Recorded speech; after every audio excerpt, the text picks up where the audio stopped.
হবে না। তো যেহেতু তোমাদের আজকে লাস্ট ক্লাস, তো লাস্ট ক্লাসের আগে আমি কিছু কথা বলতে চাচ্ছি শুরু করার আগে। সেটা হইলো যে তোমরা তোমাদের লাইফ চেঞ্জিং একটা এক্সাম দিচ্ছ। লাইফ চেঞ্জিং এক্সাম বলতে তুমি হচ্ছে বাইরের জগৎ থেকে একটা আর্মির কন্ট্রোলড ইনস্টিটিউশনে যাচ্ছ। হ্যাঁ, আর্মি কন্ট্রোল ইনস্টিটিউশন বলতে হচ্ছে ওখানে তো সব জানোই যে হচ্ছে সব ডিসিপ্লিন মেনটেন করে চলে। লাইক আমরা আজকে স্কুলে গেলাম, দেন গেলাম না, এটা কোনো ম্যাটার করে না। But in cadet college you need to attend all the classes. যদি তুমি মানে আনলেস তুমি যদি হসপিটালে থাকো অর সিএমএইচ এ থাকো, আদারওয়াইজ তোমাকে প্রতিটা ক্লাসে জয়েন করতে হবে। প্রতিটা কাজ সময় মতো করতে হবে, খাওয়া যখন খাইতে হবে সবার সাথে একসাথে খাইতে হবে। সো লাইফ চেঞ্জিং একটা এক্সাম। কজ হচ্ছে তুমি এইটা যদি থ্রু করতে পারো বা এই এক্সামটা যদি পার করতে পারো, দেন তুমি একটা ডিসিপ্লিনড ইনস্টিটিউশনে যেতে পারবা। স্কুল স্কুলগুলো, বাইরের স্কুলগুলোতে ডিসিপ্লিন নাই আমি এটা বলতেছি না, বাট ওখানে তোমার কোনো বাধ্যবাধকতা নাই যে হচ্ছে মেনটেন করতে হবে। But in career college you need to maintain this. So এই কারণে আমি বলতেছি যে লাইফটা হচ্ছে চেঞ্জ হয়ে যাবে যদি তুমি ক্যারিয়ার কলেজে যাও। ওকে, এইটা একটা বিষয়। অ্যান্ড দেন হচ্ছে যে এক্সাম নিয়ে এখন কথা বলি। এটা আর বলার দরকার নেই যে হচ্ছে কেন যাচ্ছ কি করছো, এটার দরকার নেই এখন। মেইনলি হলো এক্সামে কি করবা। এক্সামের দিন সকালবেলা, আগের দিন রাত থেকেই বলি, আগের দিন রাতে তোমার সব ব্যাগ পত্র সব গুছিয়ে রাখবা, জিনিসপত্র সব ঠিকঠাক করবা। পেন, পেন্সিল, দেন হচ্ছে ক্যালকুলেটর যেহেতু ইউজ করতে দিচ্ছে, অবশ্যই নন সাইন্টিফিক ক্যালকুলেটর। ঠিক আছে, নন সাইন্টিফিক ক্যালকুলেটর যেগুলো অ্যানালগ ক্যালকুলেটর বলা হয়, দোকানে গিয়ে অ্যানালগ ক্যালকুলেটর বলবো অথবা নন সাইন্টিফিক ক্যালকুলেটর বললেও হবে যদি এখনো কেউ না নিয়ে থাকো। ঠিক আছে, সো ক্যালকুলেটর থেকে শুরু করে অ্যাডমিট কার্ড, হাবিজাবি যা যা লাগে সেগুলো নিবা, নিয়ে পরীক্ষার হলে যাবা। ফার্স্ট অফ অল দেখতে পারবা যে ওখানেও ডিসিপ্লিন মেনটেন করা হয়, যেহেতু ক্যারেট কলেজে এডমিশন দিচ্ছ। সো ওখানে দেখা যাবে যে হচ্ছে হয়তো কোনো একটা লাইনে দাঁড় করা লাগতেছে, যে আমাদের সময় লাইনে দাঁড় করা লাগছিল। দেন তোমরা হচ্ছে একটা এক্সাম সেন্টারে গিয়ে দেখা যাবে যে হচ্ছে তোমার রোলটা পাচ্ছ। ঠিক আছে, রোল পাওয়ার পরে বসবা। বসার পরে আশপাশে কারোর সাথে যদি পারো এমনি কথা বলবা। পরীক্ষার সময় কথা বলতেছি না, পরীক্ষার আগে কথা বলতেছি। আশপাশে কারোর সাথে কথা বলবা এমনি, যাতে তুমি হচ্ছে কি জিনিসটার সাথে, অ্যাটমসফিয়ারের সাথে, ইনভায়রনমেন্টের সাথে অ্যাকাস্টামড হওয়ার কারণে। ঠিক আছে, অ্যাকাস্টামড উইথ দ্য এনভায়রনমেন্ট। ওকে, মানে তুমি ওই খাপ খাওয়াই নিতেছো আর কি এনভায়রনমেন্টের সাথে। সো কথাবার্তা বলে একটু হালকা হইলা। পরীক্ষা নিয়ে কোনো আলাপ করবো না, তোমার কি অবস্থা না অবস্থা এই অবস্থা এগুলাই। হ্যাঁ, বাট পরীক্ষার সময় কিন্তু কোনো কথা নেই। পরীক্ষার আগের কথা বলতেছি এবং পরীক্ষার শেষে তুমি কথা বলবে, বাট পরীক্ষার মাঝে যাতে কোনো কথা না হয়। আচ্ছা, এটা গেল। সো তুমি ওখানে গেলা, যাওয়ার পরে আমি যেটা করছিলাম, আর যারা মুসলিম আছো তারা দোয়া দোয়া দুরূদ পড়তে পারো। যারা হিন্দু আছো আর আদার রিলিজিয়নস আছে, তারা তোমাদের মতো করে দোয়া প্রার্থনা করে নিবা। ঠিক আছে, এরপরে এক্সাম দিবে, প্রশ্ন দিবে। অনেকের কাছে প্রশ্ন থাকে যে হচ্ছে স্যার আমরা আগে কোনটা উত্তর করবো, আমরা কি আগে ইংলিশ বাংলা ম্যাথ নাকি জেনারেল নলেজ। ঠিক আছে, আমার কাছে মনে হয় যে ম্যাথ প্রথমে শুরু না করাই উচিত। কেন উচিত সেটা আমি বলি। লাইক একটা, মনে করো যে মেশিন, হ্যাঁ, তুমি মনে করো একটা মেশিন স্টার্ট করতেছো, দেখতে পারবা যে মেশিনটা স্টার্ট করার সাথে সাথে কোনো কাজ দেওয়া হয় না। মেশিনটা স্টার্ট হয়ে জিনিসটা আগে ঠিক হয়। লাইক তোমাকে যেটা আমি বললাম যে তুমি এনভায়রনমেন্টের সাথে খাপ খাওয়াই নিও, তারপরে পরীক্ষা দাও। সেম তুমি হচ্ছে পরীক্ষার সময়টাকে, ব্রেনটাকে যে আমি পরীক্ষাতে দিচ্ছি এটা খাপ খাওয়াই নিতে পারবা যদি তুমি ইংলিশ বাংলা অথবা জেনারেল নলেজ দিয়ে শুরু করতে। আমি জেনারেল নলেজ আগে শুরু করতে বলবো না, আমি বলবো হয় ইংলিশ নাহলে বাংলা দিয়ে শুরু করবা। আমি খুব সম্ভবত বাংলা দিয়ে শুরু করতাম। কারণটা বলি। কারণ হচ্ছে তুমি যখন প্রশ্নটা দেখতেছো সাথে সাথে উত্তর দিতে পারতেছো। বাংলার মনে করো তোমাকে বললো যে হচ্ছে এটা কোন কারক, তুমি দেখবা আর উত্তর দিবে। এখানে তোমার কিন্তু ভাবার কিছু নেই, যা পড়ছো তাই। ঠিক আছে, ভাবতে হবে, তুমি লিখার সময় ভাবতে হবে, ওটা আরেকটা সিনারিও, ওটা সমস্যা না। বাট তোমার মনে করো যে হচ্ছে যেগুলা অলিখিত পার্ট, মানে লাইক ব্যাকরণ অ্যান্ড গ্রামার, গ্রামাটিক্যাল অ্যান্ড ব্যাকরণ যে পার্টটা আছে, ওইটা তুমি দেখবা আর উত্তর করবা। এখানে তো তোমার কোনো ভাবার কোনো সময় নেই। সো ভাবতে হয় কিন্তু আমাদের ম্যাথে। অ্যান্ড আমার কাছে মনে হয় যে আমি ম্যাথ পড়াচ্ছি এই জন্য বলতেছি না, মানে ম্যাথটা হচ্ছে একটু কঠিনই। হ্যাঁ, ঠিক আছে। সো ম্যাথ করার জন্য তোমার আগে ব্রেনটাকে স্টার্ট দিতে হবে। স্টার্ট দিতে পারো তুমি হচ্ছে, আমি মনে করি যে ইংলিশ এবং বাংলা দিয়ে। ঠিক আছে, সো ইংলিশ এবং বাংলা দিয়ে শুরু করে দেন তুমি ম্যাথে যাবা। যখন ম্যাথ শুরু করবা, শুরু করার পরে করতে থাকবে, একটা ম্যাথ পারতেছো না সেটা বাংলা ইংলিশের ক্ষেত্রে যে তুমি প্রশ্নটা পড়লা পারতেছো না, আরেকবার চেষ্টা করলা পারতেছো না, লিভ, আবার পরেরটাতে আসো। তোমার কাজ হচ্ছে পুরো প্রশ্নটা একবার পুরোটা পড়া। লাইক 300 মার্কের এক্সাম হবে, পুরো 300 মার্কের প্রশ্নটা তুমি একবার পড়ছো, এইটাই থাকবে তোমার টার্গেট। ঠিক আছে, তুমি যদি একটা করতে গিয়ে আটকায় যাও, লাইক একটা ম্যাথ করতে গিয়ে আটকায় গেছো, ওই ক্ষেত্রে তুমি আরেকবার একটু চেষ্টা করবা, না পারলে পরেরটাতে যাও। এরকম করতে করতে, তাই বলে একবারে চেষ্টা করবে না এমন না, পুরোটা শেষ করলা, করার পরে আবার রিভাইজ দিতে যাবা। ওই ক্ষেত্রে তুমি স্টার্ট করবা। ওকে, আমার ক্ষেত্রে আমি একটা এক্সাম্পল দিই। যেমন আমি তোমাদেরকে একটা ম্যাথ দিছিলাম, মনে আছে? যে হচ্ছে ইংলিশ ভার্সনের জন্য হচ্ছে রেশিও, বাংলা ভার্সনের জন্য হচ্ছে অনুপাত। যে আহ, দুইটা সংখ্যার অনুপাত, একটা তোমার সংখ্যা দিয়ে দিছি 18। হ্যাঁ, এটাই আমি বলছিলাম যে আমি পারি নাই ফার্স্টে। দেন যখন আমি ব্যাক গেছি, ব্যাক গিয়ে কিন্তু পারছিলাম। ঠিক আছে। সো মানে প্রথমের দিকে দেখা যায় যে আমরা পারি না, ঘাবড়ায় যায়, এই জিনিসটা করা যাবে না। আমি পুরোপুরি মানে টিল নাও, এই লাইফে আমার হচ্ছে যত বছর গেছে, এতদিন যতগুলো এক্সাম দিছি, টিল নাও আমি হচ্ছে কখনো ফ্রাইটেন্ড হইনি, আমি কখনো ভয় পাইনি। ঠিক আছে। সো ভয় পাওয়া যাবে না। এক্সাম দেওয়ার সময় কোনো ভয় নাই। তুমি বিশ্বাস রাখবা তোমার সৃষ্টিকর্তা, তোমার আল্লাহর উপর। ইনশাল্লাহ ভালো হবে। তোমার জন্য যেটা ভালো হবে সেটাই আল্লাহ তোমাকে দিবে। ঠিক আছে, তোমার উপর কোনো বার্ডেন দিবে না। অনেকের কাছে হয়তো মনে হয় যে না, আল্লাহ কেন এই কাজ করলো, দেখা যাবে যে তোমার হয়তো ওখানে যাওয়ার পর তুমি থাকতে পারতা না, এই কারণে হয়নি। আচ্ছা, এইটা গেল। এরপর পরীক্ষা দেওয়া শেষ করলাম, শেষ করার পরে বের হইলাম। হয়তো বা একটু মাথা বেশি আরেকটু সময় পেলে এরকম হতো, এটা হবেই স্বাভাবিক। বা এটা কি করছিস, পরে দেখা গেছে যে ভুল হয়েছে। আচ্ছা হ্যাঁ, এখন কথা হচ্ছে পরীক্ষার রেজাল্টস দেয় হচ্ছে ধরো 1 মাস থেকে, 1 মাসের মতোই আর কি, 1 মাসের মতো। সো 1 মাসের মধ্যে তোমার সারাদিন মাথার মধ্যে থাকবে যে চান্স পাচ্ছি কি পাচ্ছি না, পাচ্ছি কি পাচ্ছি না, বা ওই সময় একটা জিনিস চিন্তা হবে। সো রেজাল্ট দিলে যদি টিকে যাও, দেন হচ্ছে ভাইবার জন্য প্রিপারেশন নিবা।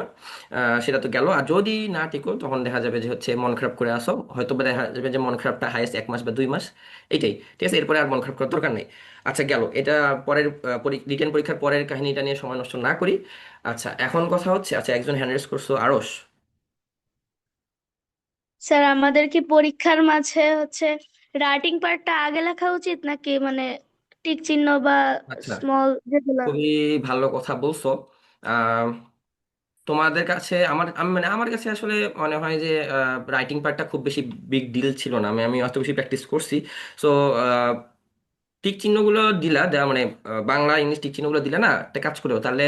রাইটিং পার্ট যাদের কাছে মনে হয় যে আমরা একটু উইক, হ্যাঁ, বা মনে করো যে একটু সময় লাগে, তারা হচ্ছে আগে টিক চিহ্নগুলো বা যে লিখা লাগে যেগুলো, সেগুলো শেষ করার পরে ম্যাথ করলাম, ম্যাথ শেষ করে জিকে করলাম, জিকে করে এসে রিটেন লিখলাম। আবার এটা আবার একটা নেগেটিভ ইফেক্ট আছে। দেখা গেল যে তুমি লিখতেছো, রাইটিং লিখতেছো, লিখার সময় দেখা গেল যে হচ্ছে সময় লাস্টে দেখা গেছে 10 মিনিট আছে, তোমার এখন একটা প্যারাগ্রাফ বাকি আছে, আর ওইদিকে একটা দেখা গেছে ভাব সম্প্রসারণ বাকি আছে। এখন তুমি সময় নিয়ে এখন টানাটানি লাগছে। এটা একটা বিষয়। এই কারণে আমি মনে করি যে বাংলা ইংলিশ লিখার পরে যদি ম্যাথ করো, ম্যাথ করার পরে আবার দরকার পড়লে রাইটিং পার্টে যাও, তারপরে জিকে যাও, তারপরে জিকে। স্যার আরেকটা জিনিস, সময় মেনটেন করবা। হ্যাঁ, তুমি এতদিনে তো এক্সাম দিয়ে মানে অভ্যস্ত হয়েছো ইনশাল্লাহ। আর আমরা অন্বেষণ থেকে তো বলছি যে এই 3 ঘন্টার মধ্যে এক্সাম দিতে হবে। সো কোনটাতে তুমি কত সময় দিবা, ঠিক আছে, সেটা ঠিক করে যাবা। হয়তো বা দেখা গেল যে ম্যাথের মধ্যে 100 মার্কস, যেহেতু ধরলাম যে তুমি দিলা 1 ঘন্টা 10 মিনিট বা 20 মিনিট দিলা সাপোজ। সো 1 ঘন্টা 10 মিনিট 20 মিনিটের জায়গায় দেখা গেছে 1 ঘন্টা 25 মিনিট চলে গেছে। তো এখানে 5 মিনিট যেহেতু এক্সট্রা চলে গেছে, ওখান থেকে আমাকে 5 মিনিট কিন্তু নিয়ে আসতে হবে। বোঝা গেছে? তো সেইভাবে আমরা করতে হবে। পরীক্ষাটাও একটা ডিসিপ্লিনের মতোই, সময় কিন্তু মেনটেন করতে হবে। ঠিক আছে, এটা একটা বিষয়। আচ্ছা রাহা। আচ্ছা স্যার, আরেকটা কোশ্চেন ছিল।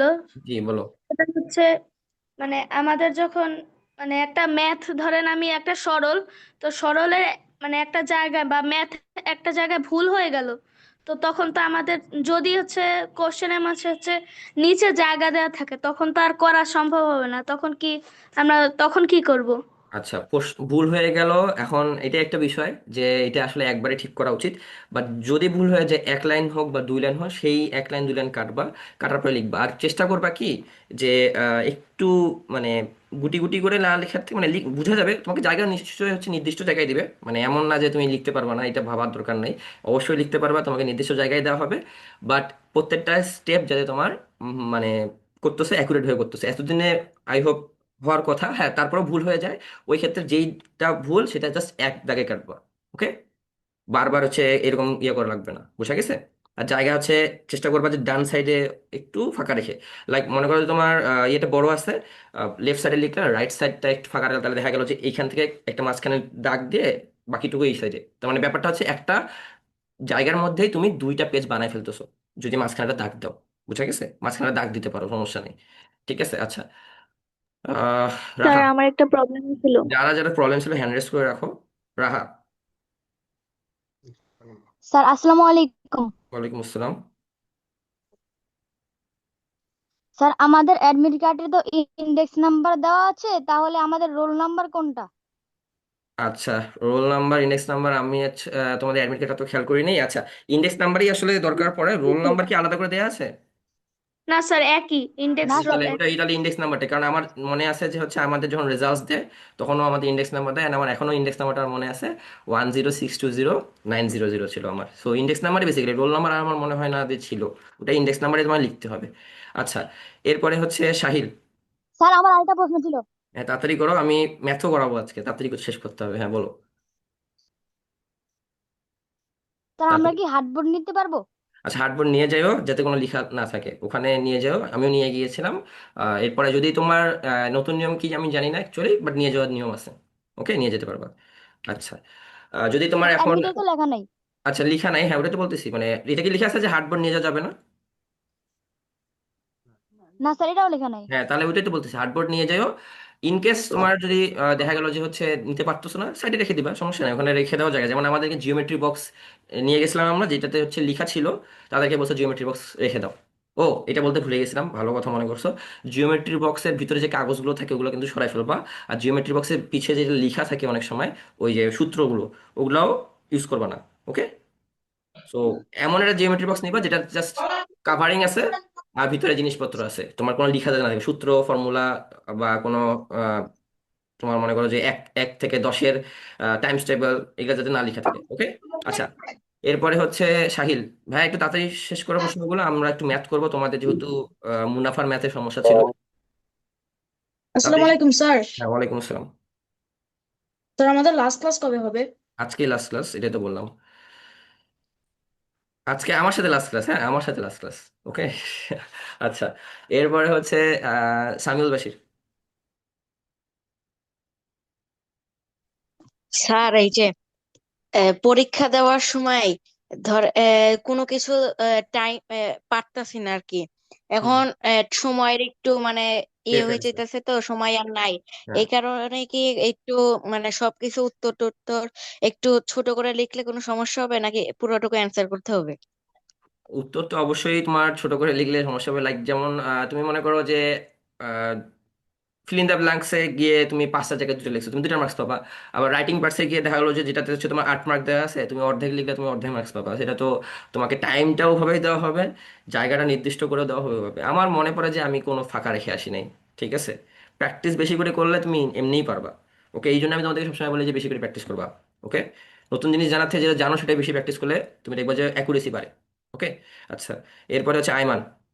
স্যার টাইমের অভাবে যদি হচ্ছে যেখানে রিয়ারেন্স লেখা সেখানে যদি মানে ধরেন রাইট ফর্ম অফ ভার্ব যেখানে রিয়ারেন্স লেখা সেখানে শুধু ভার্ব লিখে আসলে আরেকবার বলো, সরি।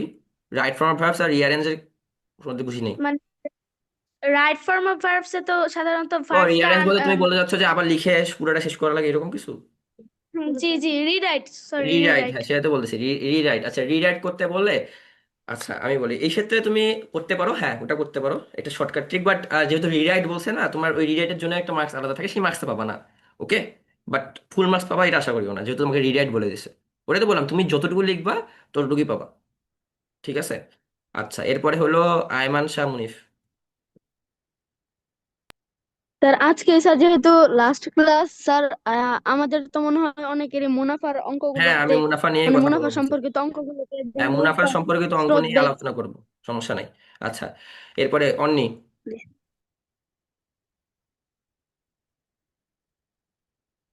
অন্নি আলিম। আচ্ছা, রায়দা রিহা। স্যার আমার প্রশ্ন ছিল কি স্যার, কালার পেন কি ইউজ করা যাবে ক্যারেট এক্সামে, কালার মানে পেন, ব্লু কালার কালার? পেনের কোনো দরকারই নেই, তোমার কালার পেনের কোনো দরকারই নেই, তাও নিয়ে যাও। দরকার কোথায়, তোমার জি কোনো স্যার। জায়গায় দরকার নেই। আর স্যার আমি যদি কোয়েশ্চেনে হচ্ছে মানে কোনটা আগে লিখলে ভালো হয়, মানে ইংলিশটা আগে লিখলে মানে কিভাবে করে টাইম সেভিং করতে পারি, কোন সাবজেক্ট আগে লিখবো এরকম আচ্ছা, ভাবে? আমি সেটা তো বলছি অলরেডি, ঠিক আছে, যে ইংলিশ বাংলাদেশ শুরু স্যার করবো, আমি ছিলাম না। দেন মাঝখানে ম্যাথ, দেন লাস্টে জিকে। আমি করছি এই কাজ। আচ্ছা। আচ্ছা, আমি বাকিদের প্রশ্ন পরে নিব। ঠিক আছে, আবারও তোমাদেরকে সুযোগ দিব, আপাতত তোমরা ম্যাথে যাই বস। আমি ধরে রাখছিলাম যে 15 মিনিটে হয়তো বা প্রশ্ন আনসার সেশনটা শেষ হয়ে যাবে, বাট হয়নি। সমস্যা নেই, আমি ক্লাস শেষ করে আবারও তোমাদের সাথে আলোচনা করতেছি, সমস্যা নাই। আচ্ছা, তোমাদের যেহেতু মুনাফার ম্যাথ নিয়ে সমস্যা ছিল, সো আমরা মুনাফার ম্যাথ নিয়ে আলোচনা করব। বাট তার আগে একটা জিনিস বলি, এটা খুব একটা ভালো প্রশ্ন দিছিল গ্রুপের মধ্যে, সেই গ্রুপের মধ্যে থেকে আমি একটা প্রশ্ন নিয়ে আসছি, সেই প্রশ্নটা একটু বলি। দেখো, এই ক্ষেত্রে আমাদেরকে বলছিল এরপরে বাকি সবগুলোই হচ্ছে মুনাফা বা বাকি অন্য কিছু নিয়ে প্রশ্ন, বাট আপাতত এটা দিয়ে দেখো যে এই প্রশ্নটা দিছিল, দিয়ে বলছে এখানে পরিসীমা কত। আচ্ছা, এখানে পরিসীমা কত আর একটা জিনিস প্রশ্ন থাকতে পারে যে হচ্ছে ক্ষেত্রফল কত। ক্ষেত্রফল কত, ওয়েট একটু দাঁড়াও।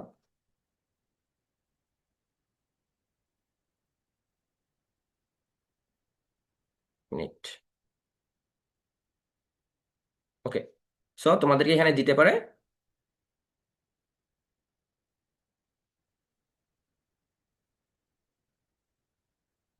ক্ষেত্রফল কত। হ্যাঁ, সো এই জিনিসটা করার সহজ নিয়ম হচ্ছে, দেখো তুমি দেখতে পাচ্ছ এখানে 30 সেন্টিমিটার দেয়া আছে, এখানে 13 সেন্টিমিটার দেয়া আছে, এখানে 5 সেন্টিমিটার দেয়া আছে, এখানে 5 সেন্টিমিটার দেয়া আছে, আর এইটুকু জায়গা মানে তোমার এই উপর থেকে নিচ পর্যন্ত এইটুকু জায়গা হচ্ছে তোমার 60 সেন্টিমিটার দেয়া আছে। সো এই জিনিসটা বের করা, পরিধিটা বের করা কষ্টকর। হ্যাঁ, মানে বেসিক্যালি তুমি এইটুকুটা কত এটা বের করাটাই হলো তোমার কাজ, আর এইটুকু কত এটা তোমার হলো কাজ। এখন এটা তুমি কিভাবে করবা? খুবই সহজ নিয়ম হচ্ছে, তুমি দেখতেই পাচ্তেছো যে আমি যদি একটা এখানে একটা দাগ দিয়ে দিই, দাগ দিয়ে দিলাম, তাহলে চিন্তা করো এইখান থেকে শুরু করে আমি মনে করো যে নাম দিয়ে দিলাম যে এ বি সি ডি। তুমি এবিসিডি পরিসীমা বের করতে পারবা। কিভাবে পারবা?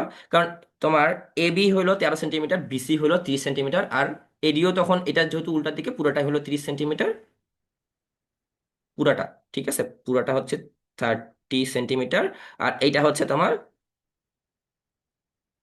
13 সেন্টিমিটার। আচ্ছা, মেবি এটা দেখা যাচ্ছে না, আমি আহ, হ্যাঁ ঠিক আছে, তো 13 সেন্টিমিটার। সো এটা যেহেতু 30 সেন্টিমিটার, এটা 13 সেন্টিমিটার, এটা 13 সেন্টিমিটার, এটা 30 সেন্টিমিটার। সো তুমি পুরোটার পরিসীমা বের করতে পারবা কিভাবে? দেখো যে 30-এর সাথে 13, 13-এর সাথে 30, বা হচ্ছে 2 × 13 প্লাস 30, যেটা হলো 2 × 43, যার মানে হচ্ছে 86। 86 সেন্টিমিটার হচ্ছে পুরাটা, কিন্তু এর মধ্যে থেকে তোমাকে বাদ দিতে হবে এটুকু। সেটুকু তুমি কিভাবে বাদ দিবা? সো এইটুকু যেহেতু তোমার 7, এইটুকু যেহেতু তোমার 7, আর এটা পুরোটা হচ্ছে 13, তাহলে এটা বাকিটুকু হচ্ছে 6, তাই না? এটা যেহেতু 7, এইটুকু যেহেতু 7, বাকিটা হচ্ছে আমার 6 হবে, যেহেতু পুরোটা হলো 13। সেম এটাও হবে 6, তাই তো। আর এইটা যেহেতু 5, আর এটা যেহেতু 5, 5 5 10 চলে গেছে, তার মানে আমার এই যে নীল জায়গায় যেটা দিছি সেটা হলো 20, তার মানে এটাও 20। তার মানে তুমি 20 + 6 হলো 26, 26-এর 2 গুণ হচ্ছে আমার 52। এই 52 সেন্টিমিটারটা কি আমি এক্সট্রা করে করছি না? এই জায়গাটাতে তো আমার কোনো কাজ নেই। আমি যদি বলি যে এইটুকুটা তো আমার এর মধ্যে নাই, সো এইটুকু যদি আমি এখন বাদ দিই, তাহলে এইটুকু হচ্ছে আমার 52। আমি যদি 86 সেন্টিমিটার থেকে 52টা বাদ দেই, বিয়োগ করি, তাহলে আমার কত হয়? 4, এইখানে হয় হচ্ছে 3, 34 সেন্টিমিটার হচ্ছে এর পরিধি। বুঝা গেছে? সেম ভাবে তুমি যদি এখন আমাকে বলো যে হচ্ছে এটার ইয়ে কত, ক্ষেত্রফল নির্ণয় করার ক্ষেত্রে, ক্ষেত্রফল নির্ণয় করার ক্ষেত্রে সেম নিয়ম, যে 30 সেন্টিমিটারের সাথে তুমি 13 সেন্টিমিটার গুণ করো, করার পরে এখানে দেখতে পাচ্ছি এটা 20 সেন্টিমিটার আছে, এটা 6 সেন্টিমিটার আছে, তাহলে 20 আর 6 কত হয়? 120। আর এদিকে 30 আর 13 গুণ করলে হয় 390। তো 390 থেকে স্যার 120 বিয়োগ করলে, দাঁড়াও, 390 থেকে 120 বিয়োগ করলে তোমার হয়ে যাবে হচ্ছে 270 স্কোয়ার সেন্টিমিটার। ঠিক আছে, এটার উত্তর হবে এরকম। বুঝা গেছে? আচ্ছা, এখন এই প্রশ্নটা নিয়ে কার কার সমস্যা আছে একটু হ্যান্ড রেজ করো। স্যার কালো অংশটা তো 54 সেন্টিমিটার হওয়ার কথা। 20 আর 6 কত হয়? 26, 26-এর 2 গুণ কত হয়? ও স্যার ঠিক আছে 52। হুম, আচ্ছা। এরপর আর কারো কোনো কোশ্চেন আছে? নাই। আচ্ছা, এরপরে আমরা স্যার আসতেছি। এটা একটু বুঝুন। সরি সামিউল। এই যে আরেকটু বুঝাই দিলে ভালো হইতো। আচ্ছা, একটু কষ্ট করে ভাই, তুমি হচ্ছে রেকর্ডেড ক্লাসটা দেখে নিও, 'cause আমাদের হাতে খুবই কম সময়, আমি অনেকগুলো ম্যাথ নিয়ে কাজ করব। সো রেকর্ডেড ক্লাসটা দেখে নিও ভাই, ঠিক আছে? এই সেম জিনিসই তুমি আবার বলবো। সো রেকর্ডেড ক্লাসটা দেখে নিলে সময়টা একটু বেঁচে যায় আমার। আচ্ছা, সো আচ্ছা, স্যার জি বলো। স্যার ক্ষেত্রফলটা কিভাবে করবে একটু আরেকবার বলবেন? রেকর্ডেড ক্লাসটা দেখে নিও, একই জিনিস আমি যেটা বলতেছি, দেখো যে পুরোটা হলো তোমার 30 × 13, 30 × 13 ক্ষেত্রফল হলো পুরোটা হলো 30 × 13, পুরোটা হলো 30 × 13। এর মধ্যে থেকে তুমি বাদ দিবা হচ্ছে এই যে কালো অংশ যেটা করছি সেটা, সে কালো অংশটা কত ছিল? একটা 20 আর একটা 6, সো এটা হবে 20 × 6। এরপরে বাইরে হচ্ছে দিয়ে দিবা স্কোয়ার সেন্টিমিটার বা বর্গ সেন্টিমিটার। সো এইটা হবে 390, এটা হবে 120, 390 বিয়োগ 120, সেটা হবে হচ্ছে তোমার 270। ঠিক আছে, 270 বর্গ একক বা বর্গ সেন্টিমিটার যেটা দেওয়া থাকবে, সেন্টিমিটার দেওয়া থাকবে, মিটার দেওয়া থাকবে, মিলিমিটার দেওয়া থাকবে সেটা। আচ্ছা, পরেরটাতে আসি। তার আগে আমি একটু তার আগে একটু এটা আমি যখন আনসার করবো তখন কি সবটা ব্যাখ্যা করে লিখবো নাকি শুধু তোমার মার্কের উপর নির্ভর আনসার? করতেছে, মার্কের উপর নির্ভর করতেছে, জায়গার উপর নির্ভর করতেছে। যদি শুধুমাত্র উত্তর লেখা লাগে তাহলে শুধুমাত্র উত্তর লিখবা, যদি জায়গা বড় দেওয়া থাকে, মার্ক বেশি দেওয়া থাকে, তাহলে বুঝতে পারবা যে তোমাকে ইয়ে করতে বলছে, ব্যাখ্যা করতে বলছে। আচ্ছা, এরপরে আসি। আমি তোমাদেরকে মুনাফার করার আগে জিনিসটাকে বলি। মনে করো একটা ব্যাংক আছে, ব্যাংকে বললাম আমি এইখানে আছি, ব্যাংকে আমার হাতে মনে করো টাকা আছে, এই টাকাটা আমি এখন ব্যাংকে জমা দেবো। ঠিক আছে, প্রতি মাসে আমাদেরকে ব্যাংক হচ্ছে, মাসে বলো বা বছরে বলো, মাসে বলা উচিত না, বছরে হচ্ছে আমাদেরকে ব্যাংক হলো মুনাফা দেয়। মানে মুনাফাটা কি? মুনাফাটা হলো আমি যে টাকাটা জমা দিচ্ছি, ধরো যে আমি 1,000 টাকা জমা দিচ্ছি, 1,000 টাকা জমা দিচ্ছি। মুনাফা হচ্ছে এমন একটা জিনিস, এই যে এই 1,000 টাকার উপরে কত পার্সেন্ট, ধরো যে আমি ধরলাম 10%, 10% করে প্রত্যেক বছরে আমার বাড়বে। এক বছরে এই 1,000 টাকার 10% বাড়বে। 1,000 টাকার 10% কত হয়? 1,000 টাকা 10% কত হয়? 100 দিয়ে আমি যদি কাটি, দুটা কাটা যায়, 100 টাকাই হয়। 100 টাকা। সো তোমাকে যদি কেউ বলে যে 1 বছর পরে তোমার কাছে কত টাকা থাকবে, তখন তুমি বলবে 1,100 টাকা থাকবে। তখন তুমি বলবো আমার কাছে 1,100 টাকা আছে। কেন? তুমি তো জমা রাখছো 1,000 টাকা, তোমার কাছে 1,100 টাকা কিভাবে হইলো? ওই যে মুনাফা যেটা হইলো, প্রফিট যেটা হইলো, তোমার লাভ যেটা হইলো, ওই লাভটা হলো তোমার 100 টাকা। ঠিক আছে, এটা বছরে যত বছর রাখবা তত বছর বাড়বে। ইভেন আমাদের যাদের ব্যাংক আছে, মানে ব্যাংক অ্যাকাউন্ট আছে, আমার আছে ধরো, বা তোমার হচ্ছে প্যারেন্টসের আছে হয়তো, বা তোমাদের তো এখন নাই, থাকতে পারে স্টুডেন্ট অ্যাকাউন্ট, বা যদি না থেকে থাকে প্যারেন্টসের কাছে শুনবা যে প্রতি মাসে হচ্ছে একটা মুনাফা দিয়ে থাকে। হ্যাঁ, মুনাফাটা ওটা তোমার প্রত্যেকটা ব্যাংকই প্রোভাইড করে থাকে। সো ওই মুনাফাটাই হলো তোমার এই যে 100 টাকা, এক্সট্রা 100 টাকাটা দেওয়া হয়। ঠিক আছে। সো এখন আমরা জিনিসটা বুঝি। সো এইটা বের করার নিয়ম হচ্ছে যে I equals to PNR. I equals to PNR. পিএনআরটা পিটা কি? পি হলো এই যে প্রথমে যে আমি 1,000 টাকাটা রাখছি, এটাই হলো আমার পি। আরটা কি? আর হলো আমাকে এই যে 10% রেট অফ ইন্টারেস্ট, হ্যাঁ, রেট অফ ইন্টারেস্ট বা মুনাফার হার। মুনাফার হার আমাকে কেন দিচ্ছে? এই যে আমি এই 1,000 টাকার মধ্যে প্রতি বছর করে কত করে পাচ্ছি। এনটা কি? এন হলো আমার ইয়ার্স বা বছর। ঠিক আছে, কত বছর পর পর। আমি যদি এখন 2 বছর রাখি, এটা আমার যেহেতু 100 টাকা বাড়ছে, এটা হলো তোমার 1 বছরে। এখন আমার যদি 2 বছর হয়ে, তাহলে 200 টাকা হইতো। ঠিক আছে, ব্যাপারটা হচ্ছে এরকম। আর আইটা কি? আইটা হলো আমার এই যে ইন্টারেস্ট যেটা বাড়লো বা মুনাফা যেটা বাড়লো সেটা। আর আমরা তো সবগুলো বললাম। এখন কথা হচ্ছে এই যে 1,100 টাকাটা কি? 1,100 টাকাটা হচ্ছে আই প্লাস পি, যেটাকে আমরা আসলে এ বলে থাকি, মানে মোট মোট টাকাটা হয়েছে। সো আমার মনে হয় যে আইপি আর এন এগুলো সবগুলো আমার ডিসকাস করা হয়ে গেছে। সো তোমাদের সরল মুনাফা আসে, হ্যাঁ, ঠিক আছে, কম্পাউন্ড প্রফিটটা আসে না। সো কম্পাউন্ড প্রফিট নিয়ে আলোচনা করার দরকার নেই। আমি হচ্ছে কয়েকটা কোশ্চেন নিয়ে আসছি, হ্যাঁ, কয়েকটা কোশ্চেন তোমাদের মধ্যে থেকে আসলে চুজ করে নিছি, আলাদা করে কোশ্চেন করে নিই। এইগুলোই হলো তোমার টাইপ। সো এগুলো করলে ইনশাল্লাহ হয়ে যাবে। তো দেখো এখানে একটা বলে দেওয়া হয়েছে যে এক ব্যবসায়ী 7,500 টাকায় পাট ক্রয় করলো। সো ক্রয় করলো, আমরা জানি যে ক্রয় মূল্য। ঠিক আছে, কিছুদিন পর পাটের মূল্য কমে যাওয়ায় তার 1/3 অংশ। আচ্ছা শোনো, তার একটা জিনিস বলি, যে ওই যে লাভ ক্ষতিটা আছে না, লাভ ক্ষতিটাও কিন্তু মুনাফার মতোই। ঠিক আছে, সো আমি ক্ষতি লাভ দেখাচ্ছি, তার মানে এই না যে এটা মুনাফা না। সো লাভ ক্ষতিটা হচ্ছে মুনাফার মতোই। কেন? কারণ লাভ মানে কি? লাভ মানেই তার মুনাফা, লাভ মানে তার প্রফিট। ঠিক আছে, ইন্টারেস্ট আর কি। হ্যাঁ, সো এইটা দেখো, এটা দেখলেই বুঝতে পারবে। দেখো যে কিছুদিন পর পাটের মূল্য কমে যাওয়ায় তার 1/3 অংশ। আচ্ছা দাঁড়াও 1 মিনিট, আমি হুম সো 1/3 অংশ তোমার হচ্ছে 20% ক্ষতিতে বিক্রয় করলো। অবশিষ্ট পাট কত টাকায় বিক্রি করলে মোটের উপর 30% লাভ হবে। সো বেসিক্যালি তোমার প্রথমে হলো 7,500 টাকায় জিনিস কিনছি আমি।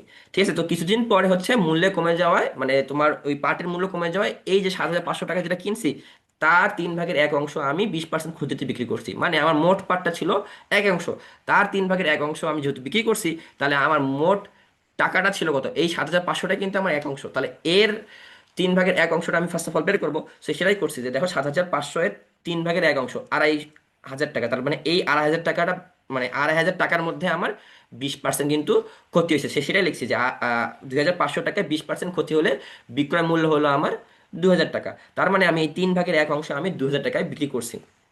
আর সব শেষে, সব শেষে মানে বাকি যে আমার 3/2 অংশ বাকি ছিল, 3/2 অংশ আমাকে 30%, মানে সব মিলাই আমার 30% লাভ হবে। তার মানে সব মিলাই যদি 30% লাভ করে যায়, তাহলে 7,500 টাকারই তো 30% লাভ হলো আমার 9,750 টাকা।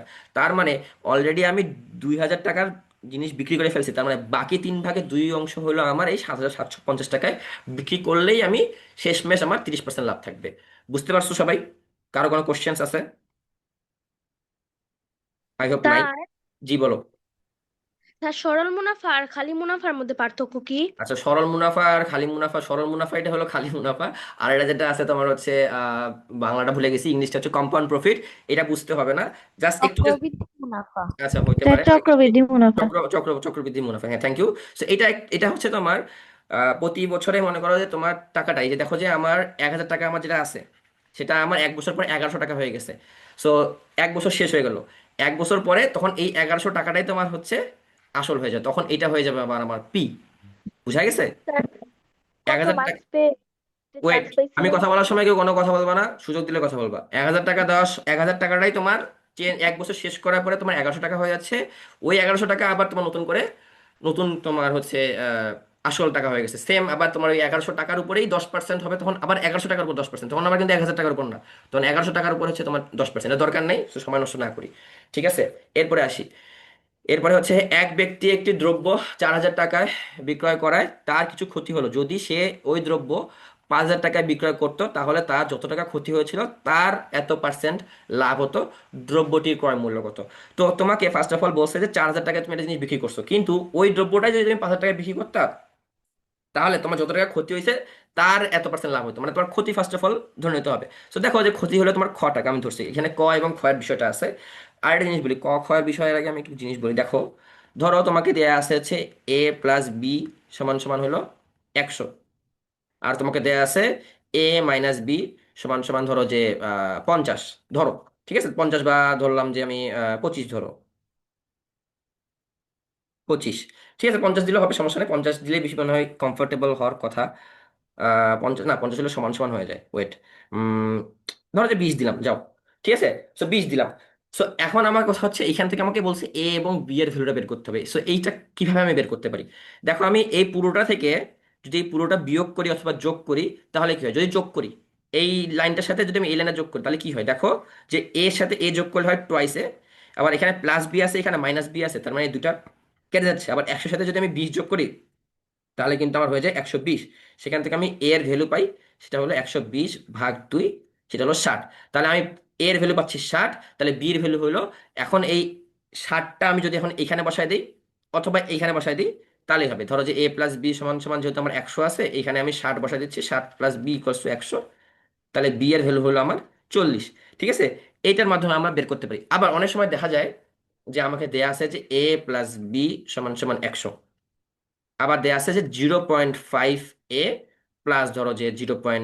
প্লাস না, মাইনাস দিয়ে দিই, দাঁড়াও, প্লাস থাকলেও সমস্যা নেই, 0.1 বি দেয়া আছে, ধরো যে আহ, ধরো বেশি দিলাম।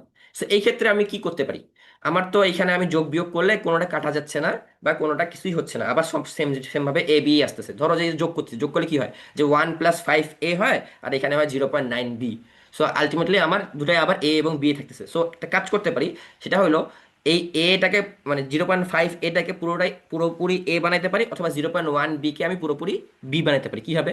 দেখো, আমি যদি 0.5 কে এ বানাতে চাই, 0.5 কে এ বানাতে চাইলে পুরোটাকে যদি আমি 2 দিয়ে গুণ করি, তাহলে কি হয়? দেখো যে 0.5 × 2 কত হয়?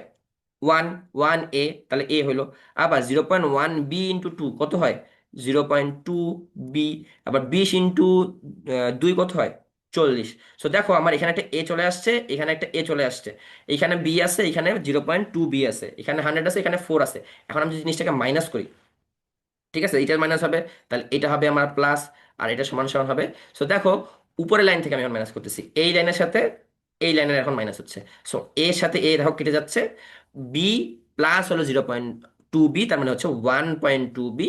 এটা যদি যোগ করি তাহলে হয় হচ্ছে 140। সো সেখান থেকে দেখো আমি বি এর ভ্যালুটা পাচ্ছি, এটা জাস্ট হচ্ছে ক্যালকুলেশন করলে হয়ে যাবে। তো সেই বি এর মানটা যদি এখন আমি এই জায়গায় বসাই দিই অথবা এই জায়গায় বসাই দিই, দেখা যাবে যে হচ্ছে আমি বি এর মানটাও পেয়ে যাচ্ছি। সো আমাদের প্রথমত কাজ থাকে হচ্ছে যে যে কোনো একটাকে আমরা একই রকম করব। সো এই কাজটাই দেখো আমি এখানে করছি, যে ক্রয় মূল্য হলো আমার ক টাকা, ক্ষতি হচ্ছে আমার 9 টাকা। কেন ক্রয় মূল্য আমি করা হচ্ছে? কারণ আমাকে এখানে বিক্রয় মূল্য দেওয়া আছে, আমার ক্রয় মূল্য দেওয়া নেই। দুটাই ক্ষেত্রে আমার ক্রয় মূল্য বিক্রয় মূল্য দেওয়া আছে, আমাকে ক্রয় মূল্য দেওয়া নেই।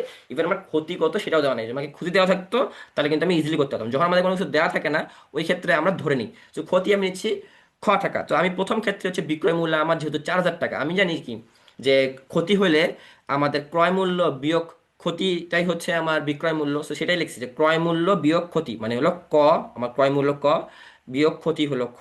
তো ক বিয়োগ খ হলো আমার 4,000 টাকা। দ্বিতীয় ক্ষেত্রে বলছে যদি সে ওই দ্রব্য 5,000 টাকা বিক্রি করতো, তাহলে এই ক্ষেত্রে আমার বিক্রয় মূল্য 5,000 টাকা, সেটা লিখছি যে দ্বিতীয় ক্ষেত্রে বিক্রয় মূল্য 5,000 টাকা। তাহলে তার যত টাকা ক্ষতি হয়েছিল সেই ক্ষেত্রে আমার কি ক্ষতির জায়গায় আমার সেখানে লাভ হচ্ছে, তার এত% লাভ হচ্ছে। কত পার্সেন্ট লাভ হচ্ছে, কার কত পার্সেন্ট, ক্ষতির এত%। তাহলে ক্ষতিটা কত ছিল, খ ছিল, তার আমার 66 সমস্ত 3/2 ভাগ%। তো সেটা লিখছি যে ক্ষয়ের 66 সমস্ত 3/2 হলো আমার ক্ষয়ের যেটা হবে সেটাই হলো আমার লাভ হচ্ছে। তাহলে লাভ হচ্ছে কত, 2 খ/3 টাকা। তাহলে দ্বিতীয় ক্ষেত্রে আমার যেহেতু বিক্রয় মূল্য হলো 5,000 টাকা, আর ক্রয় মূল্য তো আমার পার্মানেন্ট, ক্রয় মূল্য তো আমার চেঞ্জ হচ্ছে না, আর আমাদের এই ক্ষেত্রে আমরা লাভ পাচ্ছি, তাহলে আমরা কি জানি যে ক্রয় মূল্য যদি আমি এখন নির্ণয় করতে চাই, ক্রয় মূল্যের সাথে যদি আমি সরি বিক্রয় মূল্য যদি আমি নির্ণয় করতে চাই, ক্রয় মূল্যের সাথে যদি আমি লাভ যোগ করি, সেই ক্ষেত্রে আমি বিক্রয় মূল্যটা পেয়ে যাই। তো সেটাই করছি যে ক্রয় মূল্য যোগ হলো লাভ, এই ক্ষেত্রে আমার বিক্রয় মূল্যটা দেওয়া আছে, সেখান থেকেই আমি এটা পাচ্ছি। এখন খেয়াল করে দেখো, একটু আগে যে আমি তোমাদেরকে a+b এবং 0.5a মাইনাস 0.1b, ওই রকম দেখো যে দুইটা আলাদা আলাদা আমি সমীকরণ পেয়ে গেছি। একটা হলো এই সমীকরণ, তোমরা চাইলে এরকম করে মানে চাইলে এই কাজটা করতে পারো যে সমীকরণের নামকরণ এইভাবে করা যায়। দাঁড়াও ওয়েট, এটা একটু রিমুভ করে দিই। সো তোমরা চাইলে এরকম করে দিতে পারো যে এটা হচ্ছে 1 নম্বর সমীকরণ, এটা হচ্ছে 2 নম্বর সমীকরণ, হ্যাঁ, দিয়ে তোমরা এইভাবে কাজটা করতে পারো, সমস্যা নেই। তো খেয়াল করে দেখো, আমার যেহেতু অলরেডি এখানে একটা ক আছে, এখানে একটা ক আছে, আমি কিন্তু এই ক আর ক কেটে ফেলতে পারি। কিভাবে কেটে ফেলতে পারি, বিয়োগ করলে। সো আমি এই 1 নম্বর সমীকরণকে 2 নম্বর সমীকরণ থেকে বিয়োগ করতেছি।